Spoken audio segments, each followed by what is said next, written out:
സാമ്പത്തിക സ്ഥിതി സംബന്ധിച്ച് ധവളപത്രം പുറത്തിറക്കാൻ പ്രത്യേക സമിതിക്ക് രൂപം നൽകിയ സർക്കാർ. Doctor K M. ചന്ദ്രശേഖരന്റെ അധ്യക്ഷതയിലാണ് സമിതി.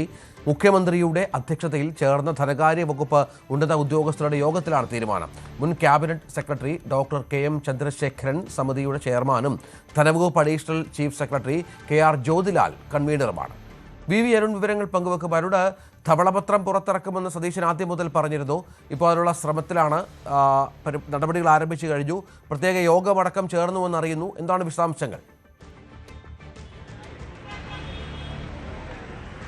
രഞ്ജിത്ത്, ആദ്യ മന്ത്രിസഭാ യോഗത്തിന്റെ പ്രധാനപ്പെട്ട തീരുമാനങ്ങളൊന്നായിരുന്നു സംസ്ഥാനത്തിന്റെ സാമ്പത്തിക സ്ഥിതി വ്യക്തമാക്കുന്ന ധവളപത്രം പുറത്തിറക്കുമെന്നുള്ളത്. സംസ്ഥാനത്തെ ഖജനാവിൽ പൂച്ച പെറ്റു കിടക്കുകയാണ് എന്ന് നേരത്തെ പ്രതിപക്ഷ നേതാവായിരിക്കെ വി.ഡി. സതീശൻ വിമർശിച്ചിരുന്നു.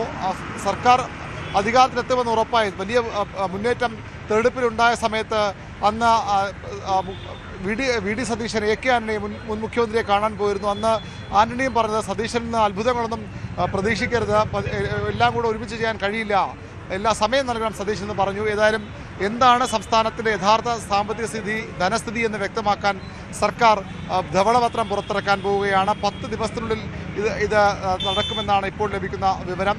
ഇന്ന് രാവിലെ ധനവകുപ്പിലെ ഉന്നത ഉദ്യോഗസ്ഥരുടെ യോഗം മുഖ്യമന്ത്രിയുടെ അധ്യക്ഷതയിൽ, മുഖ്യമന്ത്രി ധനമന്ത്രി കൂടിയാണ്, പോർട്ട്ഫോളിയോ വിഭജിച്ചിട്ടില്ലെങ്കിലും അദ്ദേഹം ധനമന്ത്രി കൂടിയാണ്. ആ യോഗത്തിലാണ് മുൻ ക്യാബിനറ്റ് സെക്രട്ടറി ഡോക്ടർ കെ.എം. ചന്ദ്രശേഖരനെ ചെയർമാനായി ധനവകുപ്പ് അഡീഷണൽ സെക്രട്ടറി കെ.ആർ. ജ്യോതിലാൽ, അതുപോലെ സാമ്പത്തിക വിദഗ്ധൻ doctor Narayana, CDS director doctor Veeramani എന്നിവർ ഉൾപ്പെടുന്ന സമിതിയെ വെച്ച് സാമ്പത്തിക സ്ഥിതി പഠിക്കാനും അതുപോലെ തന്നെ ധവളപത്രം പുറത്തിറക്കാനും തീരുമാനമായിരിക്കുന്ന വളരെ പ്രധാനപ്പെട്ട ഒരു നീക്കമാണ്. സർക്കാരുകൾ സാധാരണ മാറി വരുമ്പോൾ ഇത് ചെയ്യാറുണ്ട്. മുൻ സർക്കാരുകളുടെ കാലത്തെ ധനസ്ഥിതി മോശമെന്ന എപ്പോഴും ആരോപണങ്ങൾ ഉയർന്നു വരാറുള്ളതാണ്. അതിന് നിജസ്ഥിതി വ്യക്തമാക്കാൻ, സംസ്ഥാനത്തിലെ യഥാർത്ഥ സാമ്പത്തിക സ്ഥിതി കണ്ടെത്താൻ ധവളപത്രം പുറത്തിറക്കാനാണ് ഇപ്പോൾ തീരുമാനം. അതിൻ്റെ സമിതിയാണ് ഇന്ന് രൂപീകരിച്ചത്. വി അരുൺ വിവരങ്ങൾ പങ്കുവച്ചു.